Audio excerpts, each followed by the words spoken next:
The PBOC trading government bonds is not, in our view, quantitative easing. Simply, China's interest rate is still quite high, right? 3%, 4%. So there's no need for quantitative easing. But more to the point is that when people looked at the PBOC's balance sheet, it has increased quite sharply since COVID.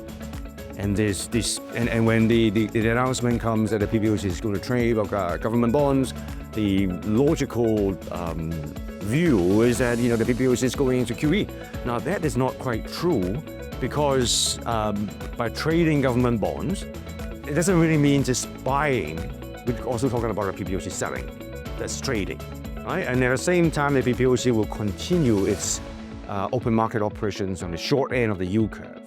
So when you put the two together, trading government bonds on the long end, continuation of open market operations on the short end, that is basically giving the PBOC a more powerful tool to help manage liquidity, basically allowing the PBOC to do what we call Operation Tris, that the Fed, the ECB all do.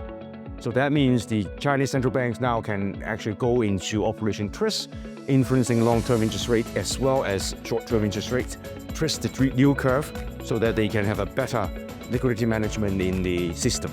And then the last point is that when you look at the PBOC's balance sheet increase since COVID, it's driven by the midterm lending facility and re-lending facilities. Now, these are not system-wide liquidity injection like QE. These are targeted injection, only going to a designated number of banks. And for those banks, when they get the liquidity from the PBOC, they are required by government directives to lend to certain sectors. So the expansion of the balance sheet that we've seen since COVID is basically targeted increase in liquidity, but not QE.